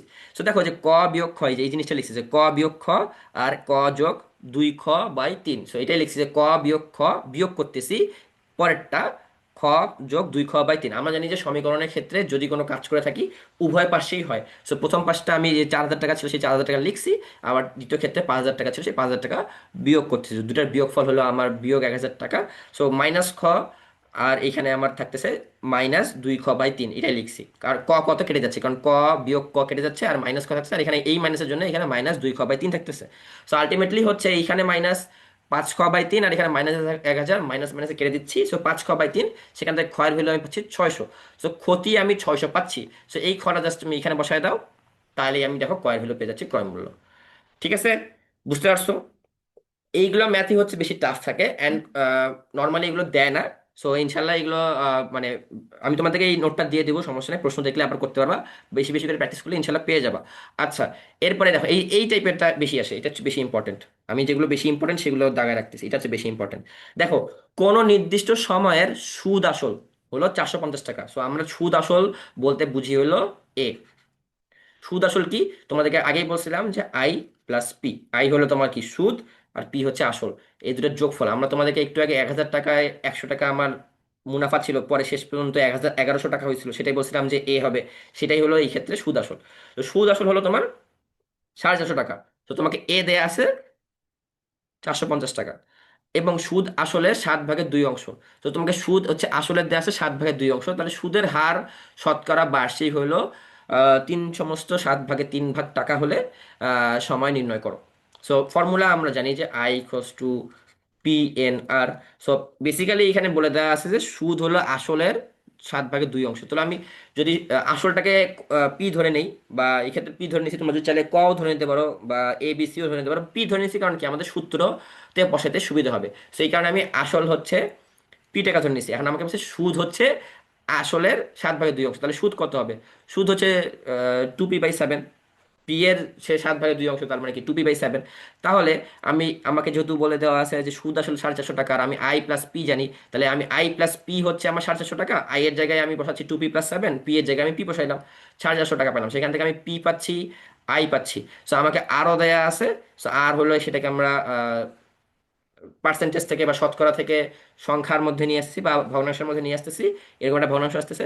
সো আমি পি পাইছি, আই পাইছি, আর পাইছি। সো I = PRN বসাই দিলে আমার ভ্যালুটা চলে আসতেছে। আচ্ছা, এখন কথা হচ্ছে সময়, যখন আমি এখানে লিখছি যে 8 বছর 4 মাস, এই জিনিসটা তোমার 8 বছর 4 মাস কি লিখতে হবে কি হবে না, এই জিনিসটা একটু বলি। না লিখলেও কোনো সমস্যা নেই, বাট লিখা ভালো। যদি দেখো যে সময় আছে তাহলে লিখবে, যদি সময় না থাকে তাহলে লিখবে না। বুঝা গেছে? আচ্ছা, এরপরে আসি। পরের ম্যাটটা দেখো, এই যে এই ম্যাটটা দিছিলাম গ্রুপের মধ্যে সলভ করে দিয়েছে, বাট হয়তো বা কেউ বুঝতে পারো না, এই কারণে আমি আবার আনতেছি। দেখো যে একটি কোম্পানির মুনাফা হলো 2019 থেকে 2020 সালে 25% বৃদ্ধি পায়, আবার 2020 থেকে 2021 সালে 20% কমে যায়। নিট পরিবর্তন করতে হচ্ছে। নিট মানে কি? এই নিট জিনিসটা তোমরা যখন সায়েন্সে পড়বা আরো বেশি দেখতে পারবা, ঠিক আছে? যে নিট তোমার বল কত, হ্যাঁ ইংলিশে হচ্ছে নিট ফোর্স কত, ঠিক আছে? নিট মানে হচ্ছে তোমার, ধরো আমি একটা জায়গায় 10 টাকা লাভ করতেছি, আর একটা জায়গায় 5 টাকা লস করতেছি। সো আলটিমেটলি আমি আমার পকেট থেকে মনে করে 100 টাকা দিছি, 100 টাকা আমি আমার পকেট থেকে দিছি। এক জায়গায় আমি 10 টাকা লাভ করছি, আর এক জায়গায় আমি 5 টাকা লস করছি। তাহলে আলটিমেটলি আমার কাছে এক্সট্রা কত টাকা থাকলো? 100 টাকা থেকে আমার থাকবে এই দুটার বিয়োগফল, যদি লস করে থাকি। আর যদি দুই জায়গায় লাভ করে থাকি তাহলে 10 যোগ 5, আর দুই জায়গায় যদি লস করে থাকি তাও 10 যোগ 5, বাট ওটা লস 15 টাকা হবে, আবার একটা জায়গায় লাভ 15 টাকা হবে। বাট যদি তোমাকে বলে যে মোট একটা জায়গায় লাভ হয়েছে একটা জায়গায় লস হয়েছে, ওই ক্ষেত্রে এই দুজনের বিয়োগ ফলটা হবে। বুঝা গেছে? তো বেসিক্যালি এটাই বুঝাইছে যে একটা জায়গায় তুমি হচ্ছে মুনাফা করতেছো, এক এক জায়গায় হলো মানে এক বছরে হলো 25%, আরেক বছরে দেখা গেছে 20%।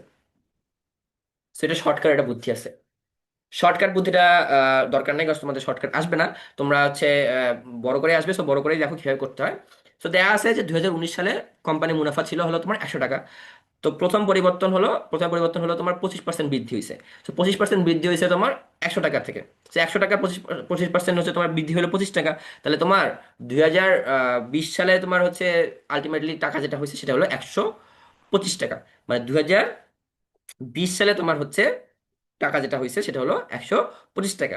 আবার দ্বিতীয় পরিবর্তন হলো 20% হ্রাস। তো তোমার এই যে 125 টাকাটা তো তোমার এই বছরে চলে আসছে, তাহলে ওই টাকারই হলো 20% হ্রাস। তো এই কারণেই 125 টাকার হলো 20% হ্রাস হচ্ছে 25 টাকা।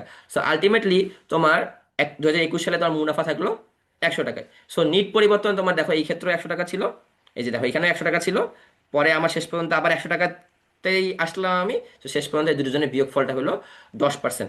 ওকে, সবাই বুঝতে পারছো? আচ্ছা, এরপরে আসি যে একজন শ্রমিক একটি পণ্য উৎপাদন করে। আচ্ছা, এই প্রশ্নটা হচ্ছে তোমাদের পরীক্ষায় আমি দিছি, এই কারণে আমি এটা আনছি, এটা দরকার আছে। দেখো যে একজন শ্রমিক একটি পণ্য উৎপাদন করে, তারপর সে তা একজন পাইকারি বিক্রেতার কাছে বিক্রি করে, এবং তারপর পাইকারি বিক্রেতা তা একজন খুচরা বিক্রেতার কাছে বিক্রি করে। প্রত্যেকেই 20% লাভ করে। যদি খুচরা বিক্রয় মূল্য 21.6 টাকা হয়, তাহলে পণ্যটি উৎপাদনের জন্য প্রয়োজনীয় অর্থের পরিমাণ নির্ণয় করো। আচ্ছা, জিনিসটা একটু বলি। মনে করো আমরা বাজার থেকে, তো একটা মনে করো মোজো কিনতেছি। তো মোজো আমরা তো একটাই কিনি, হ্যাঁ একটাই কিনি। এখন বিষয়টা হলো বুঝো যে এই মোজোটা তৈরি করতেছে কে? মোজোটা তৈরি করতেছে কোম্পানি। সো কোম্পানি কি এখানে উৎপাদন করতেছে, বা শ্রমিক ধরো, কোম্পানিটাই হচ্ছে আমার এখানে শ্রমিক। সো সে তো অনেকগুলো বিক্রি করে।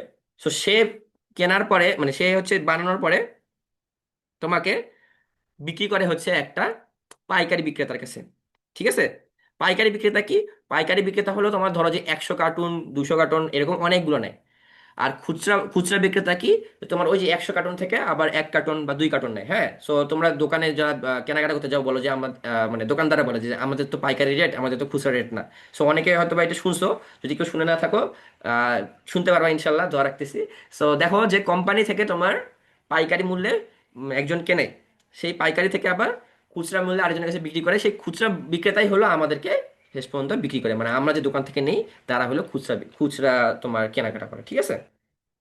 আচ্ছা, তো দেখো এখন আমার প্রশ্নটা বলছে যে কোম্পানির কি পরিমাণ খরচ হচ্ছে। সো বেসিক্যালি আমি তোমাদেরকে যেটা বলতেছিলাম যে ফার্স্ট অফ অল শ্রমিক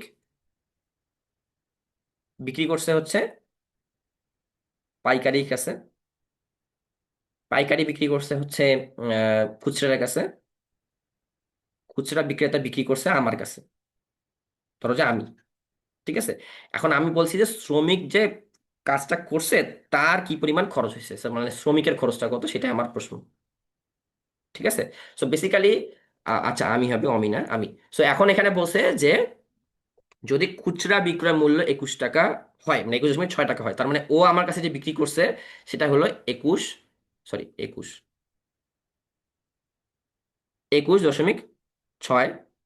টাকা। সো ও আমার কাছে যেটা বিক্রি করছে সেটা ওর জন্য বিক্রয় মূল্য, আমার জন্য ক্রয় মূল্য। আবার পাইকারি বিক্রেতা খুচরা বিক্রেতার কাছে যে টাকা বিক্রি করছে, পাইকারি বিক্রেতার জন্য বিক্রয় মূল্য, খুচরা বিক্রেতার জন্য ক্রয় মূল্য কিন্তু। আবার শ্রমিক পাইকারি বিক্রেতার কাছে যেটা বিক্রি করছে সেটা শ্রমিকের জন্য বিক্রয় মূল্য, পাইকারি বিক্রেতার জন্য ক্রয় মূল্য। সো বেসিক্যালি খুচরা বিক্রেতার বিক্রয় মূল্যটাই কিন্তু আমাদেরকে দেয়া আছে, যে যেহেতু খুচরা বিক্রয় মূল্য 21.6 টাকা। সো আমি এখন খুচরা বিক্রয় মূল্য থেকে পাইকারি বিক্রেতার ক্রয় মূল্য বিক্রয় মূল্য বের করতে পারি কিভাবে? যদি আমি খুচরা বিক্রেতার বিক্রয় মূল্য থেকে খুচরা বিক্রেতার ক্রয় মূল্য বের করি, আর খুচরা বিক্রেতার ক্রয় মূল্যই তো হচ্ছে আমার পাইকারি বিক্রেতার বিক্রয় মূল্য, সো সেটাই করছি। দেখো যে খুচরা বিক্রেতা আমি খুব ভালোভাবে লিখে রাখছি, সো আমার মনে হয় বুঝতে পারবা যে খুচরা বিক্রেতার 20% লাভে আমার খুচরা বিক্রয় মূল্য দেয়া আছে। সো খুচরা খরচ মূল্য প্লাস খরচ মূল্য বলতে আসলে এটা ক্রয় মূল্য হবে। সো ক্রয় মূল্য প্লাস লাভ হচ্ছে আমার খুচরা বিক্রয় মূল্য। কেন? আমরা জানি যে ক্রয় মূল্য সাথে লাভ যদি যোগ করি তাহলেই আমার বিক্রয় মূল্য হচ্ছে। তাহলে আমার দেয়া আছে যে খুচরার ক্রয় মূল্য হলো 21.6 টাকা। তো ধরি পাইকারি বিক্রেতার বিক্রয় মূল্য সেটাই হলো আবার কি খুচরা বিক্রেতার ক্রয় মূল্য, সেটা লিখছে যে ধরি ধরি বলতে এই ধরার এই টাকা ধরার জন্য বলছি, বাট এই জিনিসটা হচ্ছে তোমার ফ্যাক্ট বা এটা হলো তোমার মেন জিনিস। হ্যাঁ, যে আমরা জানি যে পাইকারি বিক্রেতা যেটা বিক্রি করতেছে খুচরা বিক্রেতা সেটা কিনতেছে। বা ধরো যে আমি একটা দোকানে যাচ্ছি, এত খুচরা পাইকারি বাদ দাও, আমি একটা দোকানে যাচ্ছি, দোকানে গিয়ে আমি একটা মনে করো যে যে মোজোর কথা বলছি, মোজো কিনতেছি। সো আমি যে কিনতেছি আমার জন্য এটা ক্রয় মূল্য, বাট যে বিক্রি করতেছে তার জন্য সেটা বিক্রয় মূল্য। সো ব্যাপারটা হচ্ছে এরকম যে পাইকারি বিক্রেতা যখন খুচরা বিক্রেতার কাছে বিক্রি করতেছে, পাইকারি বিক্রেতার জন্য সেটা বিক্রয় মূল্য, খুচরা বিক্রেতা সেটা ক্রয় মূল্য, বাট দুটোর দামই তো same। আমাকে দোকানদার 10 টাকা বিক্রি করতেছে, 10 টাকা ও নিচ্ছে, তার মানে ওর জন্য এটা বিক্রয় মূল্য, আর আমি 10 টাকা দিচ্ছি, তার মানে আমার জন্য 10 টাকাটাই হলো ক্রয় মূল্য, এটাই জাস্ট। ঠিক আছে? তো এখানে আমি টাকা পাচ্ছি পাইকারি বিক্রেতার বিক্রয় মূল্য। সো বেসিক্যালি খুচরা বিক্রেতার বিক্রয় মূল্যটা থেকেই আমি পাইকারি বিক্রেতার বিক্রয় মূল্য পাচ্ছি। সো টাকা পাইলাম? সো প্লাস এর 20% সেটা হলো 21 টাকা। কেন আমি লিখতেছি? কারণ খুচরা বিক্রেতার ক্রয় মূল্য এইটা হচ্ছে আমি বলছি প্লাস লাভ। আমরা জানি কি লাভ হইলো 20% লাভ বলছি, কার লাভ হয়? আমরা জানি যে ক্রয় মূল্যেরই লাভ হয়। সো ক্রয় মূল্য হলো এর 20% লাভ, সেটাই হলো আমার এত টাকা। সো সেটাই আমি লিখছি, লিখার পরে এর মান বের করছে 18 টাকা। এখন পর্যন্ত সবাই বুঝতে পারছো? এটা বুঝতে পারলেই আমি সামনে আগাবো। সুমাইয়া? Yes sir. জি স্যার। স্যার লাস্ট এক্সাম গুলোর সলিউশন ক্লাস কি হবে না? আচ্ছা, লাস্ট তোমার হচ্ছে আজকে তো যেহেতু লাস্ট ক্লাস, আর যেহেতু আমাদের হাতে সময় নেই, so সেগুলোর সলিউশন ক্লাস তো আমরা দিতে পারছি না, বাট আমি চেষ্টা করছি সলিউশনগুলো এমনভাবে দেওয়ার জন্য যে তুমি দেখলে বুঝতে পারবা। যেমন এখানে আমি লিখে দিছি, এটা দেখে বুঝতেছো না সুমাইয়া? Yes sir. হ্যাঁ, এটা এইভাবেই লিখে দিচ্ছি আমি সবগুলো। ইনশাল্লাহ তোমরা দেখলেই বুঝতে পারবা। আই হোপ না বোঝার মতো কোনো সমস্যা নাই।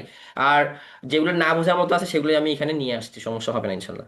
আচ্ছা, আর ক্লাস না নেওয়ার মেইন কারণ হচ্ছে তোমাদের সময় নেই এখন, ঠিক আছে? এই কারণেই আসলে বেসিক্যালি ক্লাসটা না নেওয়ার কারণ। আচ্ছা, দেখো হচ্ছে আমি 18 টাকা পাচ্ছি, তাহলে কটা কি? হলো পাইকারি বিক্রেতার বিক্রয় মূল্য বা খুচরা বিক্রেতার ক্রয় মূল্য। এখন খুচরা কোনো কাজ নাই, সো পাইকারি বিক্রেতার বিক্রয় মূল্য পাইছি। সো দেখো পাইকারি বিক্রেতা এর কাছে বিক্রয় করছে, তাহলে এখন এখান থেকে আমি পাইকারি বিক্রেতার ক্রয় মূল্য পাবো। কিন্তু সেটাই আবার কি শ্রমিকের বিক্রয় মূল্য, সেটাই এখন আমি আসতেছি। দেখো যে ধরি উৎপাদক বা শ্রমিক উৎপাদকের বিক্রয় মূল্য সেটাই হলো কি পাইকারি বিক্রেতার ক্রয় মূল্য, সেটাই হলো আমি টাকা ধরছি।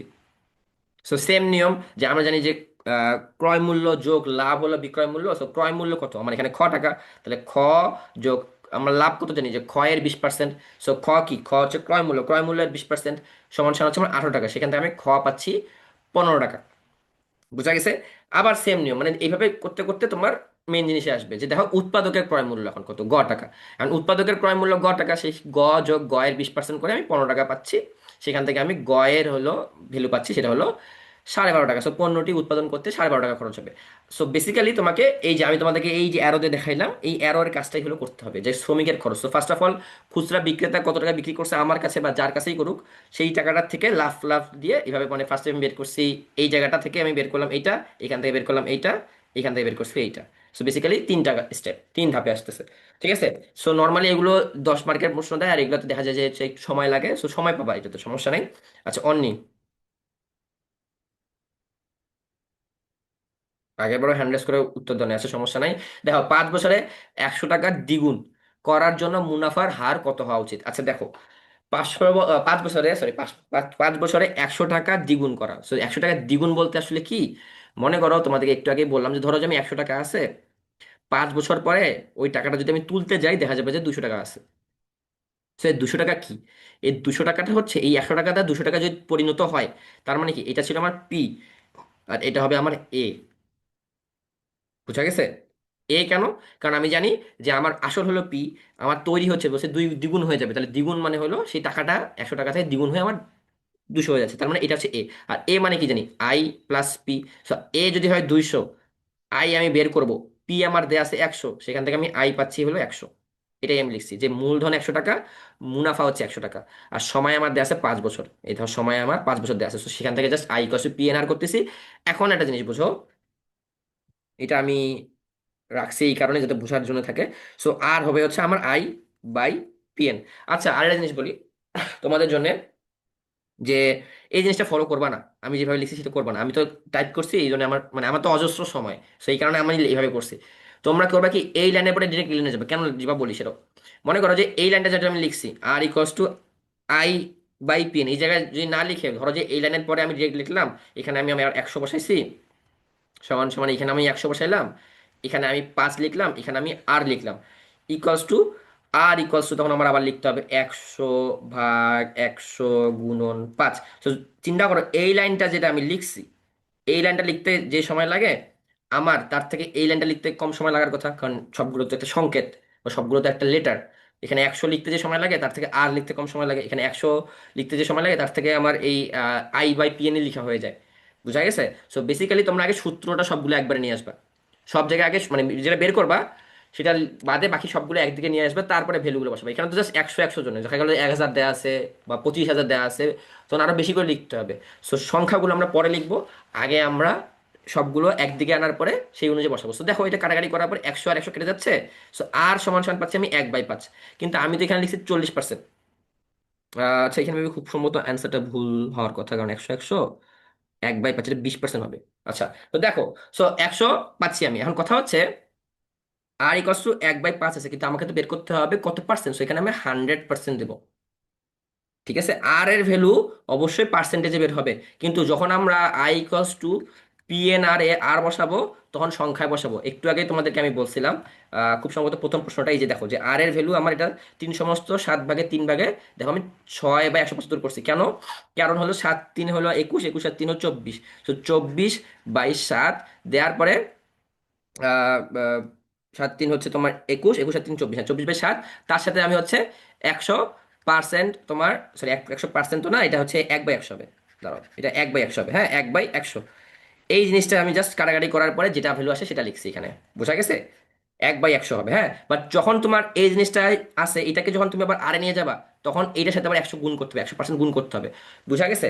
সো আর এর ভ্যালু যখন তুমি সূত্রে বসাবা, ওই ক্ষেত্রে সূত্রে যখন বসাবো, আমাকে আর এর মান দেওয়া আছে, সূত্র যখন বসাবো ওই ক্ষেত্রে 100 দিয়ে ভাগ করতে হবে।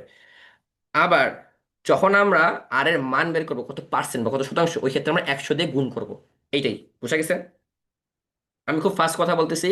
আমার মনে হয় যে মানে আমরা হলো, আমি একটু মজার কথা বলি, সেটা হলো যে আমি আমার নিজের ক্লাসগুলো দেখছি, দেখা গেছে যে হচ্ছে অন্যান্য ক্লাসগুলো 2x দিয়ে দেখা লাগে, দেখা যায় যে আমারটা হয়তো বা 0.9x দিয়ে দেখা লাগতেছে। আচ্ছা, আমার কেন 0.9x দিয়ে দেখা লাগে সেটা একটু বলি। আমি খুব ফাস্ট বলে যাতে বেশিরভাগ করে সবগুলো শেষ করি, তোমাদের হাতে কাছ থেকে আমি 3 মাস সময় দিই। 3 মাসে আসলে পুরো সিলেবাস সলভ করাটা খুব টাফ, বাট আমি যতটুকু চেষ্টা করছি আই হোপ সাকসেসফুল হয়েছি। আই ডোন্ট নো, তোমরাই ভালো মতো বলতে পারবা। তো যাই হোক, এই ক্লাসটাই তোমরা আবারও দরকার পড়লে রিভিশন ক্লাস দেখবা। বুঝা গেছে? যাদের মুনাফার সমস্যা আছে। আচ্ছা, দেখো 4টি লাইট। স্যার, জি বলো। স্যার এর মানে কি? এর মানে কি? জি স্যার। এখন নিয়ে তুমি এই কথা জিজ্ঞাসা করতেছো? বদমাস বুঝো? বদমাস, জি বদমাস স্যার। পড়ো নাই? বদমাসের অফ পড়ো নাই? অফ? ও আচ্ছা, তুমি কি ইংলিশ ভার্সন নাকি দিব্য, না Bangla version? Bangla version. Bangla version হওয়ার পর এর মানে বোঝো না? বদমাসের ও আছে না, ও, ওই হলো অফ, অফ মানে এর। তাহলে কি কি পরীক্ষা দিবা? আচ্ছা, সমস্যা নাই। দেখো, 4টি লাইট এবং একটি ফ্যানের দাম 5,000 টাকা। প্রতিটি লাইট 20% লাভে বিক্রি হয়েছিল এবং প্রতিটি ফ্যান 15% ক্ষতিতে বিক্রি হয়েছিল। মোট লাভ ছিল 6%। ফ্যান এবং প্রতিটি লাইটের মূল্য নির্ণয় করো। আচ্ছা দেখো, এই ক্ষেত্রে ওই যে আমাদের এ আর বি এর ম্যাথটা যেটা করছিলাম, সেম জিনিসটা করতে হবে, যেহেতু আমাদের কোনো দাম দেওয়া নাই। তো একটি লাইটের দাম আমি নিচ্ছি A টাকা, একটি ফ্যানের দাম নিচ্ছি আমি B টাকা। এখন প্রতিটি লাইট 20% লাভে আমার যদি বিক্রি করা হয়েছে, আবার প্রতিটি ফ্যান হলো আমার একটি ফ্যান, প্রতিটি ফ্যান হলো একটি ফ্যান হলো 15% ক্ষতিতে বিক্রি করা হয়েছে। বাট তারা একটা জিনিস খেয়াল করে দেখো যে একটি লাইটের দাম আমি A টাকা নিচ্ছি, আমাকে 4টি লাইটের দাম কত হবে? 4A, এবং একটি ফ্যানের দাম কত হবে? বি, তাহলে 4a+b আমি বলতে পারি 5,000 টাকা, কারণ আমার এখানে দেওয়া আছে 5,000 টাকা, so সেটা লিখছি যে 4a+b হলো 5,000 টাকা। আবার এখানে বলে দেওয়া আছে যে প্রতিটি লাইট 20% লাভে বিক্রি করা হয়েছে, হ্যাঁ লাভে বিক্রি করা হয়েছে, তো 20%-এর অফ এ, মানে এ এর 20% যদি আমি বলি সেটা হলো 0.2a। আবার বি এর যদি 15% বলি সেটা হলো 0.15b। আর আমাকে বসে শেষ মেশ আমার 6% লাভ ছিল, তাহলে 5,000-এর 6% হলো 300 টাকা। তার মানে কি একটা লাইটে আমার 0.2a লাভে বিক্রি করতেছি, তাহলে চারটা লাইটে আমি যদি 0.2a তে বিক্রি করি তাহলে আমার কত হবে? 4 × 0.2a, এটা লিখছি 4 × 0.2a। সো এইটা হচ্ছে আমার লাইটের লাভ। আমি এটা একটু সাইডে লিখতেছি, এটা হচ্ছে আমার লাইটের লাভ বিয়োগ এইটা হচ্ছে আমার ফ্যানের ক্ষতি। আচ্ছা, আমরা বিয়োগ কেন করতেছি? কারণ লাভ এবং ক্ষতি দুটো মানে বিপরীত। এখন যদি আমার দুটাই লাভ হইতো তাহলে আমি দুটো যোগ করতাম, যদি আমার দুটাই ক্ষতি হতো তাও দুটোই যোগ করতাম, ঠিক আছে? আর এই 300 টাকা যেটা দেখতে পাচ্তেছি এটা হলো আমার মোট লাভ, এটা হচ্ছে মোট। তো এই কারণেই লাইটের লাভ, আচ্ছা মোট লাভ, লাভ লিখে দিই কারণ মোট তো 5,000 টাকা, সো মোট লাভ। সো লাইটের লাভ, ফ্যানের ক্ষতি, এই দুটার বিয়োগফলটাই হচ্ছে আমার মোট লাভ হচ্ছে। সো সেটা হলো 300 টাকা। সো এ এর 20% হচ্ছে এটা, বি এর 15% হচ্ছে এটা, আর 5,000-এর 6% হচ্ছে এটা। সো এই জন্যই আমি এটা লিখতেছি, কারণ সেখান থেকে আমি 0.8a বিয়োগ 0.15b সমান সমান 300 পাইছি। এখন আমার কাজ হচ্ছে 0.8a কে 4a বানাইতে হবে। কেন 4a বানাইতে হবে? কারণ এখানে আমার 4a দেওয়া ছিল, ঠিক আছে, যাতে আমি দুটা এই যে এইভাবে বিয়োগ করতে পারি। ডান দিকে দেখো, খেয়াল করে যে আমি দুটা একই রকম বানায় বিয়োগ করে ফেলছিলাম। সো এই কারণে আমি পুরোটাকে আমি হচ্ছে 5 দিয়ে গুণ করতেছি। So, 0.8 কে যদি 5 দিয়ে গুণ করি তাহলে 4a হয়, 0.15b কে যদি 5 দিয়ে গুণ করি তাহলে হয় 0.75b, আর 300-কে যদি আমি 5 দিয়ে গুণ করি সেটা হয় 1,500। So ultimately 4a minus 0.75b equals to 1,500 বা 1,500 পাচ্ছি। সো এই যে আমি একটু ইরেজ করি সবগুলো আবারও।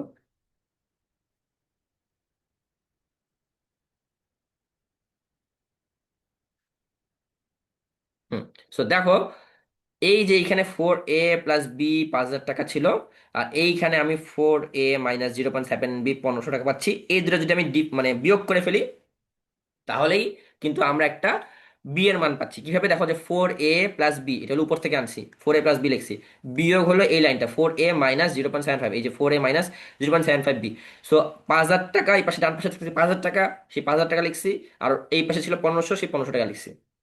বিয়োগফল, দুটো বিয়োগফল করার পরে এখানে মাইনাসে মাইনাসে প্লাস হয়ে গেছে, সো বি প্লাস 0.75b, সেটা হলো 1.75b ইকুয়াল টু 3500।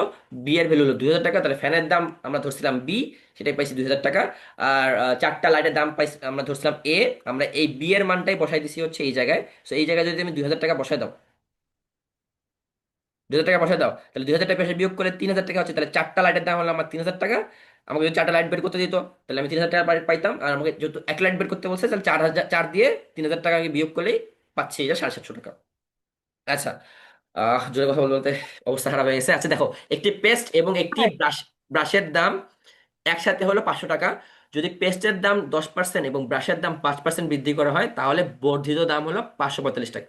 বর্ধিত দাম মানে হচ্ছে 500 টাকা থেকে 545 টাকা হয়ে গেছে এখন। তাহলে ব্রাশ এবং পেস্টের দাম কত? আচ্ছা, এখন ব্রাশ এবং পেস্টের দাম কিরকম করে বের করতে পারি? সো পেস্টের দাম হলো p টাকা এবং ব্রাশের দাম হলো b টাকা। আমি পেস্টের দাম p টাকা কেন হচ্ছে? কারণ পেস্টের p, ব্রাশের b। সো তোমরা যার যেরকম নাম দেওয়া থাকবে সেরকম ধরলেই সহজে করতে পারো। এখন তোমার মনে করো যে আমি এই ক্ষেত্রে ফ্যানের দাম যদি f ধরতাম আর লাইটের দাম যদি আমি ধরো যে এল ধরতাম, তাও হয়তো সমস্যা ছিল না। কেন আমি ধরতে বলছি সেটা একটু বলি। এই যে দেখো, আমি বি সমান সমান 2,000 টাকা পাইছি, আমাকে আবার উপরে যেতে হচ্ছে। আচ্ছা, আমি বি কোনটা ধরছিলাম? বি আমি ফ্যান ধরছিলাম না লাইট ধরছিলাম? বাট আমি যদি একবার এখানে এফ ইকোয়াল টু 2,000 টাকা পাইতাম, হ্যাঁ এফ ইকোয়াল টু 2,000 টাকা পাইতাম, তাহলে আমার একেবারে পাইতাম যে আচ্ছা ঠিক আছে ফ্যানে আমার 2,000 টাকা, তাহলে আমি একবার লিখে ফেলতে পারতাম যে ফ্যানের দাম হলো 2,000 টাকা। সো তোমরা যার যেটা নাম করণ সেই অনুযায়ী এফ এবং বি ভাবে ধরতে পারো। ইভেন বাংলায় তুমি ফ্যানের দাম ফ ধরতে পারো যদি বাংলায় করতে চাও। আমাদের কিন্তু সমীকরণ বাংলায় করতে পারি, সো ফ ধরতে পারো, আর লাইটের হচ্ছে ল ধরতে পারো, সমস্যা নেই, ঠিক আছে, যে কোনো একটা নিলেই হচ্ছে। তো দেখো p টাকা এবং b টাকা, তাহলে p+b হচ্ছে 500 টাকা। কেন? কারণ আমাকে দুটো একসাথে হচ্ছে 500 টাকা বলে দেওয়া হয়েছে। এখন বলছে পেস্টের দাম 10% এবং ব্রাশের দাম 5% বৃদ্ধি করা হয়েছে, তাহলে পেস্টের দাম বৃদ্ধি হয়েছে 0.1p এবং তোমার ব্রাশের দাম বৃদ্ধি করা হয়েছে তোমার 5%। সো এই কারণে আমি 0.05B পাচ্ছি। এখন কথা হচ্ছে এই দুটো তো বর্ধিত দাম না, এটা তো জাস্ট বৃদ্ধি হয়েছে, আর বর্ধিত দাম দেওয়া আছে এইটা। তাহলে 500 টাকা থেকে কত টাকা বৃদ্ধি পাইছে সেটা এখন বের করবো। সো 500 টাকা থেকে বৃদ্ধি পাইছে হলো 545 বিয়োগ 500, যেটা হলো 45, এই যে 45 লিখছি। আর এখানে বৃদ্ধি পাইছিল হলো 0.1P এবং 0.05B, যেহেতু দুটাই বৃদ্ধি, দেখো দুটাই কিন্তু সেম, এই কারণে কিন্তু আমি এখানে যোগ দিছিলাম। বাট এই ক্ষেত্রে আমার এটাতে লাভ ছিল, এটাতে ক্ষতি ছিল, এই কারণে আমি মাঝখানে বিয়োগ ফল দিছিলাম। সো আমি আবারও বলতেছি, যখন দেবে দুটো সেম ওই সময় যোগ, যখন দেবে দুটোই বিপরীত ওই সময় বিয়োগ। ঠিক আছে? আচ্ছা, 0.1P প্লাস 0.05B, সেখান থেকে আমি P plus 0.5B equal to 450 টাকা পাচ্ছি। 10 দিয়ে কেন গুণ করতেছি? কারণ এখানে 0.1P আছে, এই 1P 0.1P কে জাস্ট P বানাবো, এই কারণে আমি 10 দিয়ে গুণ করতেছি। করার পরে P plus 0.5B equal to 450, করার পরে বিয়োগ করতেছি কোনটা, এইটা থেকে এই লাইনটা বিয়োগ করতেছি। বিয়োগ করার পর পি এবং পি কাটা যাচ্ছে, তাহলে বি বিয়োগ 0.5B, সেটা হচ্ছে আমার 0.5B থাকতেছে, সেটা হলো 50 টাকা থাকতেছে। আর বি হচ্ছে 100 টাকা। বি হচ্ছে ব্রাশ, এখন আমার আর উপরে যাওয়া লাগবে না, কারণ আমি জানি বি মানে ব্রাশ, পি মানে হলো পেস্ট। সো বি হলো 100 টাকা, এখন 100 আমার 500 টাকা বিয়োগ করলেই হয়ে যাচ্ছে 400 টাকা। আচ্ছা, সো আমরা তো অনেক ম্যাথই করছি, আমরা হচ্ছে এই ম্যাথটা একটু দেখি। এই ম্যাথটা হচ্ছে আমাদের সময়ের 2016 সালের সময়ে খুবই এটা ইন্টারেস্টিং একটা ম্যাথ ছিল। ঠিক আছে, মানে আমার কাছে ইন্টারেস্টিং লাগছিল। সো এই ম্যাথটা আমরা কিভাবে করবো?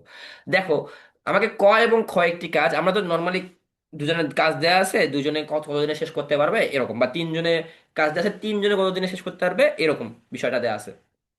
বাট তিনজন থেকে আমাদের হুট করে দুজনের জিনিস দেওয়া আছে, এই যে আমরা কিভাবে করবো? দেখো, ক এবং খ একই নিয়মে করবো, বাট একটু ঝামেলা আছে। দেখো, ক এবং খ একটি কাজ 8 দিনে করতে পারে, খ এবং গ একই কাজ 12 দিনে করতে পারে, ক খ গ হচ্ছে 6 দিনে করতে পারে, তাহলে ক এবং গ একসাথে কত দিনে করতে পারবে? সো এই জিনিসটা একটু বুঝো, যে 8 দিনে করতে পারতেছে ক এবং খ হলো 1 অংশ, একদিনে ক এবং খ করতে পারতেছে 8 ভাগের 1 অংশ। সেম, খ এবং গ 12 দিনে করতে পারতেছে, একদিনে করতে পারতেছে 12 ভাগের 1 অংশ। এখন আমি যদি এই যে এই লাইন এবং এই লাইন যোগ করি, তাহলে দেখো যে একদিনে, তাহলে একদিনে খ এবং খ মানে ক এবং খ, ক যোগ খ বলতে পারি, ক এবং খ মানে ক যোগ খ, সেটা লিখছি যে ক যোগ খ। বাট এই লাইনের সাথে এই লাইন যোগ করতেছে, খ এবং গ মানে খ যোগ গ, অথবা খ, ক যোগ দুইটা খ আছে, দুইটা খ যোগ গ। ঠিক আছে? তাহলে মানে দুইটা খ মানে খ হলো দুইজন হয়ে গেছে এখন। সো ক যোগ 2খ যোগ গ, একটি কাজের এই 8 ভাগের 1 অংশ এবং 12 ভাগের 1 অংশ যোগ করে আমি পাচ্ছি 24 ভাগের 5 ভাগ। আচ্ছা, এটা হচ্ছে কিন্তু তোমার মুনাফার ম্যাথ না, বাট স্টিল আমি এটা রাখছি এই কারণেই যাতে তোমরা জিনিসটা বুঝতে পারো। আর হচ্ছে এই যে বললা যে হচ্ছে স্যার আমাদের কি সলিউশন ক্লাস দেওয়া থাকবে কিনা, সলিউশনের পরীক্ষা কিন্তু আমি এটা দিছি। ঠিক আছে, যেহেতু সলিউশন ক্লাস নেওয়া হচ্ছে না, তো এই কারণে আমি এখানে ইনক্লুড করে দিছি। যাই হোক, দেখো যে 24 ভাগের 5 ভাগ পাচ্ছি আমি। এখন দেখো যে একদিনে এটা করতে পারতেছে, দুইটা খ আছে, কিন্তু আমাকে তো বের করতে পারছে ক এবং গ। এখন আমি ক এবং গ কিভাবে বের করতে পারি? তো তুমি দেখো, ক, খ এবং গ একসাথে 6 দিনে করতে পারতেছে, তাহলে এক 6 দিনে ক, খ এবং গ একটি কাজের একটি অংশ করতে পারে, এটা দেয়া আছে।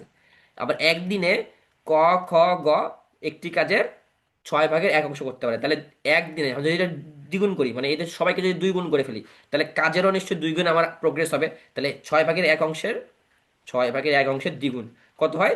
3 ভাগের 1 অংশ করে। সো দুইজন ক, দুইজন খ, দুইজন গ পাইছি, বাট এইখানে পাইছি একজন ক, দুইজন খ, একটা গ। সো সেম নিয়ম। সো এখানে যেহেতু দুইজন খ পাইছি, এখানে দুজন খ ছিল, আমি যদি এইটা থেকে এটা বিয়োগ করে ফেলি, তাহলে কি কি থাকে? ক এবং গ থাকে না?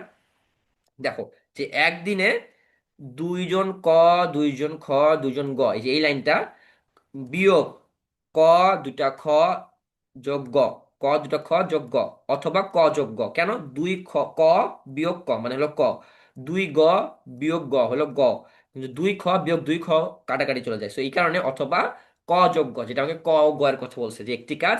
সো আমি কোথায় কাজ করছিলাম? এইখানে হলো এটা ছিল এবং এটা ছিল, এই দুটার বিয়োগ ফলটা হচ্ছে 8 ভাগের 1 অংশ, কিন্তু সেটা আমি করছি একদিনে। তাহলে আমার রিভার্স করলে কি হয়, যে 8 ভাগের 1 অংশ ক এবং গ করে একদিনে, তাহলে 1 অংশ করবে 8 দিনে। সো তোমরা সবসময় ক এবং খ এর করে আসছো বা ক এবং গ এর করে আসছো, ক, খ, গ বা এই টাইপের যখন দিয়ে দেওয়া থাকবে, সেই ক্ষেত্রে এই নিয়মটাই ফলো করবে। সো আমি তোমাদেরকে বলবো, পরীক্ষার আগে পারলে এই ম্যাথটা 2-3 বার করে যাবো, কারণ এটা আসতে পারে, আমার মনে হয় আসতে পারে। আচ্ছা, অ্যান্ড খুব বেশি আসে। আচ্ছা দেখো, এই যে কোনো একটি পরীক্ষায় মারিয়া ক সংখ্যক প্রশ্নের প্রথম 20টির মধ্যে 15টি সঠিক এবং বাকি প্রশ্নের 1/3 সঠিক উত্তর দিল। প্রত্যেক প্রশ্নের মান সমান মারিয়া যদি শতকরা 75 ভাগ নম্বর পায় তবে মোট প্রশ্নের সংখ্যা কত। মানে ব্যাপারটা হচ্ছে যে ক সংখ্যক প্রশ্ন দেয়া আছে। ক একটা ধরো যে কোনো একটা মানে আছে, আমি ধরলাম যে 20টা, হ্যাঁ, ক হলো তোমার 20টা। সো ওই 20টার মধ্যেই 15টা অলরেডি তোমার, এই যে প্রথম 20টির মধ্যে 15টির সঠিক মান দেয়া আছে, বা সঠিক পাইছে সে। সো আমাকে বলছে যে বাকি যেগুলো ছিল, তাহলে এই ক ব্যতীত বাকি যেগুলো ছিল সেগুলো সে 75 ভাগ নাম্বার পাইছে। তো দেখো যে কটি, সো 20টির মধ্যে 15টি সঠিক হয়েছে, এটা লিখছি।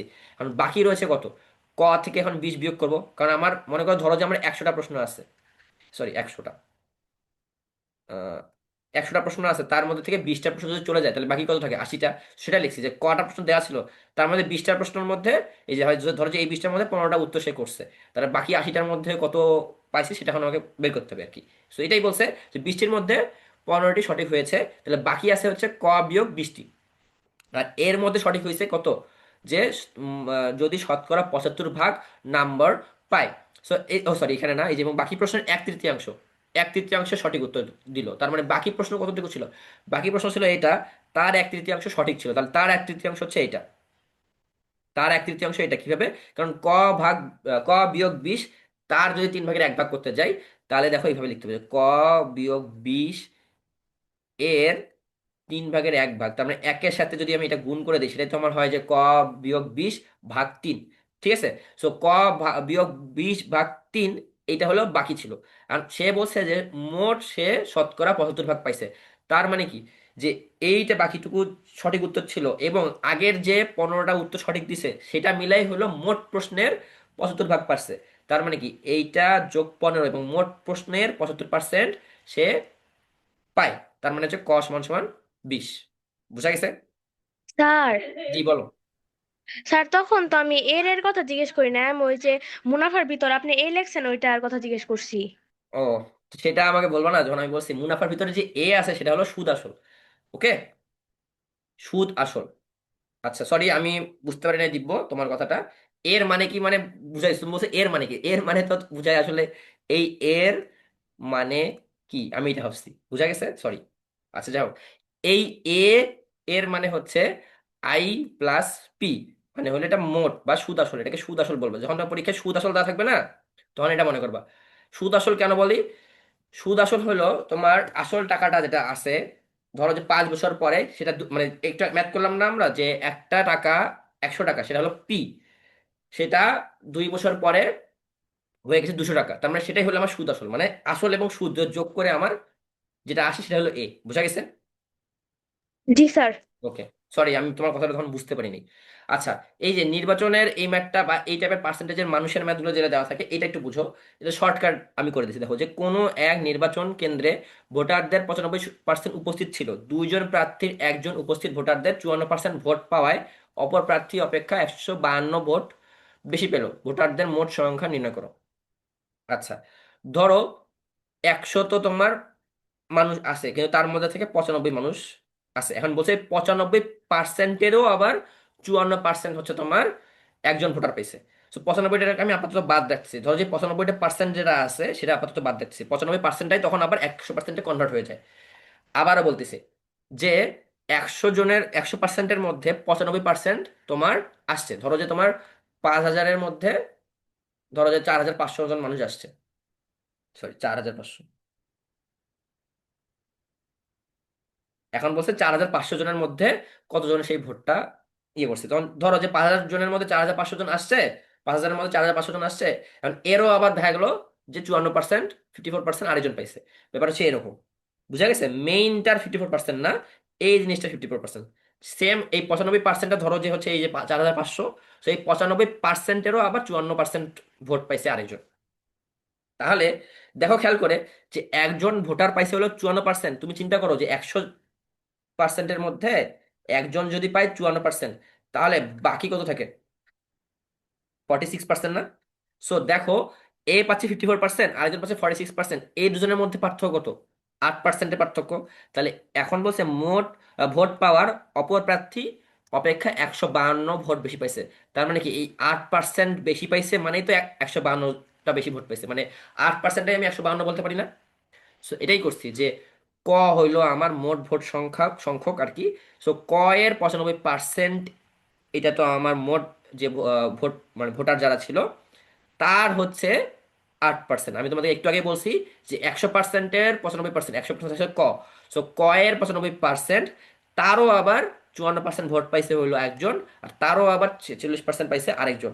সো ওই দুজনের পার্থক্য হলো 8%। সো এটাই বেশি পাইছে হইলো 152, এভাবে লিখছি।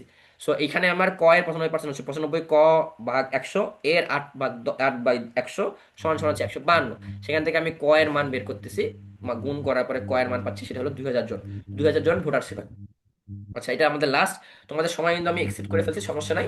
নেক্সট ক্লাসটা একটু পরে শুরু করুক, সমস্যা নাই। তো দেখো একটু, এটা দেখো যে একটি স্কুলের ছাত্রছাত্রীর সংখ্যা হলো 900, 4% ছাত্র চলে গেল এবং 5% ছাত্রী নতুন ভর্তি হলো। এর ফলে ছাত্রছাত্রীর মোট সংখ্যার কোনো পরিবর্তন হলো না। ওই স্কুলে পূর্বে কতজন ছাত্রী ছিল এবং বর্তমানে, এটা দেখো বর্তমানে দেওয়া আছে, এটা হচ্ছে পূর্বে দেওয়া আছে, কতজন ছাত্র আছে। তো একটি স্কুল ছাত্রছাত্রীর সংখ্যা 900 দেয়া আছে। তো আমি যদি ক জন ছাত্র নেই এবং খ জন ছাত্রী নেই, তাহলে ক যোগ খ হচ্ছে তোমার 900 জন।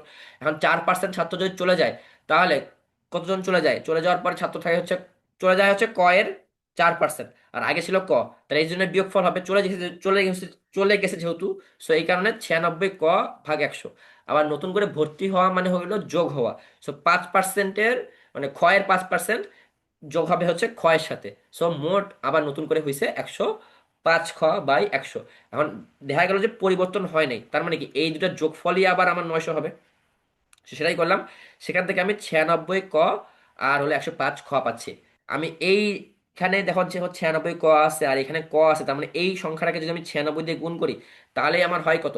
96 ক যোগ 96 খ।